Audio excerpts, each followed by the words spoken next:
In this video, I'm going to be discussing the topic of quantum entanglement and how to disentangle from people from our past, like ex-partners that are no longer serving us, or as the shamans would refer to it, soul shard retrieval. Because if we're too entrenched, and most of us are because we're just not aware of this, it can have a very negative effect on our nervous system and our energy. At the end of the video, I'm going to be doing a bit of a clearing for people who are still too entrenched with maybe an old partner or a parent. But before I do that, it's important to really understand the mechanics of this so we can become more aware of our energy and stop giving it away to people. Now, quantum entanglement is real. We're all interconnected energetically. I'll read a quick definition here. When two particles, such as a pair of photons or electrons, become entangled, they remain connected even when separated by vast distances. Now, on some level, we're all connected.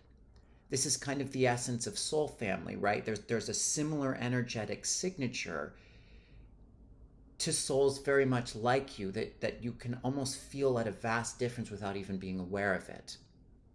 We can become very entangled with anyone, though, especially if we've had an interaction with them. Our parents, teachers, it happens during trauma and relationships. It happens very, very deeply with relationships. And people can walk away and still have bits of your energy.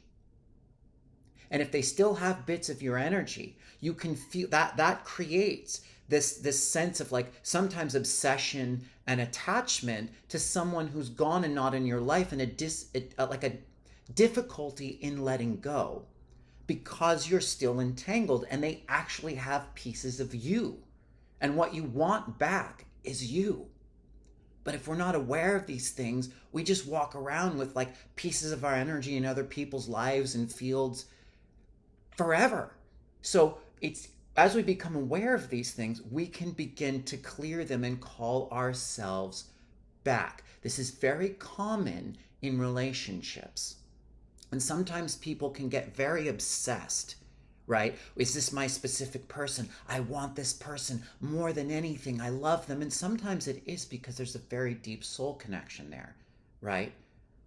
But that person may not be available. But sometimes it's because there is a connection, but they have your energy. I'm going to tell a story right now about a time when this happened to me.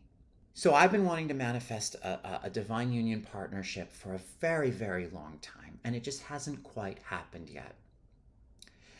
One of my best friends is incredibly psychic, incredibly intuitive. She's gotten guidance from me repeatedly, and she's been right basically every time. The thing, though, is romantic relationships are a whole other animal in and of themselves. A number of years ago, she got that I had someone coming. She's like, I saw it the other day. The person that you're supposed to be with in this life, the person that you're meant to be with, she's coming, she's coming, she's coming. Very, very long story short, I'll tell this in more detail somewhere else. This girl did show up at my work, and I felt it instantly. I felt this deep soul family connection to her. And that's not something you can quantify. You just know it. I felt like I knew this person. I felt like my friend was right. She had shown up and I got all excited. I was like, my partner's here. Oh my God, this is amazing. I ended up having a conversation with this girl, telling her how I felt about our soul connection. She confirmed it. She's like, oh, so I'm not crazy. She, acknowledged she felt it too, but she wasn't ready yet because she'd just gotten out of a relationship with somebody else like a month and a half ago, and this guy was very abusive.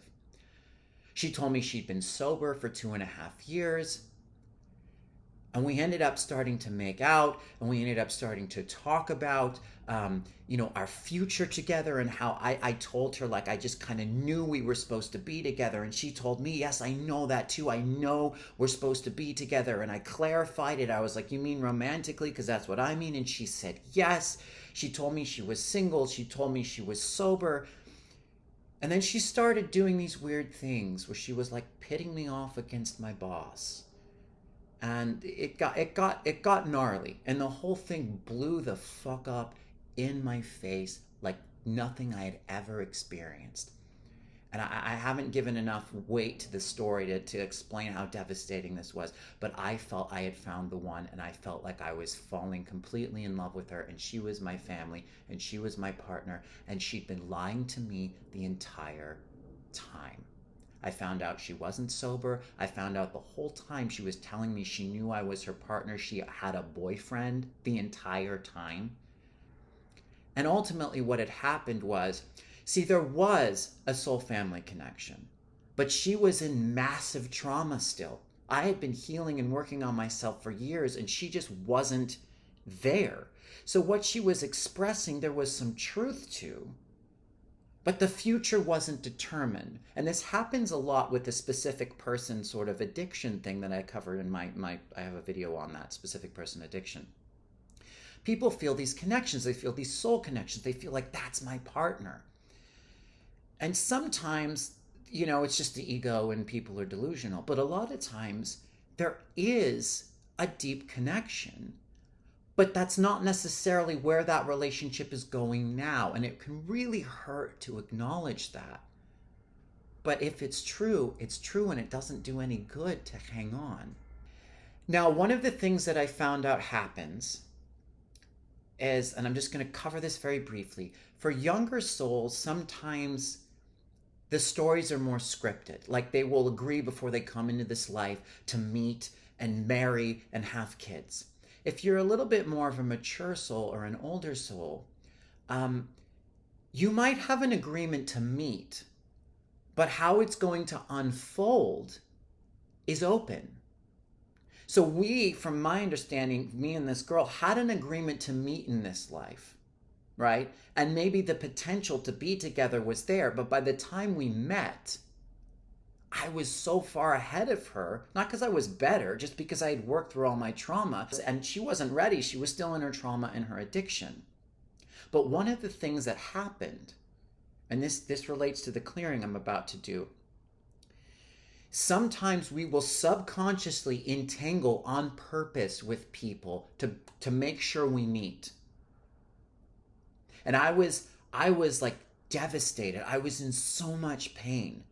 I was in so much like broken-hearted trauma because of that connection. And I kept doing all this inner work on myself and all this clearing and all this stuff until it finally broke, and I found out the truth, and I realized we weren't meant to be together. But the last piece was, I went to another friend that I had, and he did some dowsing, and he said, she has a very big soul piece of yours. And what that meant was, I had given her a piece of my energy to make sure that, like in the quantum entanglement sense, we were drawn together to meet, to fulfill this agreement. And he said, when we clear this soul piece from her and bring it back to you, a lot of that pain will go away. Not so much like you won't be disappointed or depressed at all anymore, because the love's still there. But the reason you're so charged is because she actually has your energy. And this was huge. And I can speak from experience, because when we did this clearing, that's exactly what happened. I was still sad. I was sad that I hadn't met my partner. I was very frustrated that I had been lied to and manipulated. And I had to process all of that. But that hyperactive, like almost desperation charge that I felt to wanting to be with her mellowed out, and it calmed down, because we weren't entangled in that way anymore. And, as we go into conscious relationships, if there is entanglement, it's going to be very healthy, but mostly it's about us being in our own sovereign space. So I want you to now, we're going to do a little bit of a clearing. The first part of really getting your energy back and not giving your energy away, because this happens all the time, every day with people, and I'll cover that more in other places, but is finding your body. It's like on one level where, especially with empathic people, we feel everything, and we're very, psychically aware and open, and we want to just connect to everything, but we get lost because we don't know where our bodies are. So the first key is you can do this right now. Start tapping on your body, and just say, this is my body belongs to me. And tap all the way up and down your legs, your arms. This is my body belongs to me. This is my body belongs to me. And you can do this as long as you want. You can do this on your own. We're not going to do it for very long in this video, just for the sake of time. But what it does is it starts to show your energy where your boundaries are, because your boundaries are your body. It starts to show your energy where your nervous system is. So you can begin to stay in your own frame, as some people call it. Because your frame is just your body. This is my body belongs to me. Now, what I want you to do is to bring to mind somebody that you feel a charge with still. It could be somebody that you want to be in a relationship who's unavailable. It could be a parent. It could be an ex-partner. A lot of times, like, people have to do soul shard retrievals with all their ex-partners. I mean, maybe not you, but that does happen a lot because we're just not conscious of these things. Just whoever comes to mind. And what we're going to do is we're going to call in your guides right now.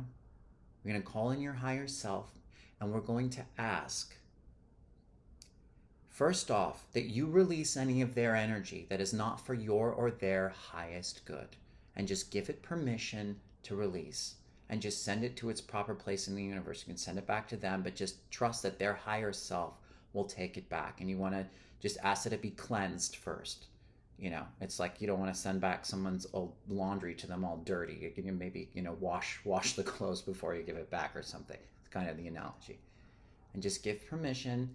And if you see it happening, great. If not, that's okay. Just trust that it's happening. Let their energy go back to them, healed and purified and cleansed.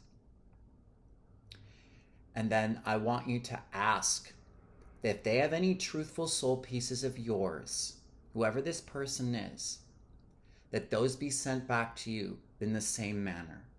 Healed, cleansed, purified, and brought back to you in the manner that's for the highest good of all. So it's the highest good of you, it's the highest good of them. And just give that a second to settle. Just kind of notice any energy releasing, notice any energy coming back. We're just going to give that, a little bit more time. And it helps to just, you could do the Ho'oponopono prayer. I love you. I'm sorry. Please forgive me. Thank you. And just really intend the best for them and for you. And know that if this person is right for you, it will happen on its own accord. And if not, then you can get the charge dialed down so that you can call in the person that is right for you. Because a lot of times when our soul pieces are all over the place, we're actually blocking, in a way, the right person from entering our space.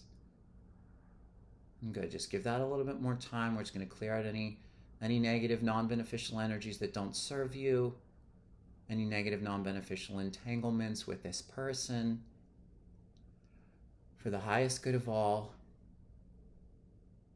And then let it be done. And then it's good to say, it is done, it is done, it is done. And this may continue a little bit as we go on, as you go on with your day, because it takes some time, but just trust that your higher self will take care of it. And let me know how this goes in the comment section, please. If anyone needs a little more detailed help, I do have a coaching application link in the description, because I'm here to teach people how to do this themselves, but sometimes we need some extra help because we can get pretty entrenched. It's no pressure whatsoever, but the application is in the description. Please like and subscribe to the channel. Let me know if you have any questions, comments, and thank you so much. I hope this helped. Until next time.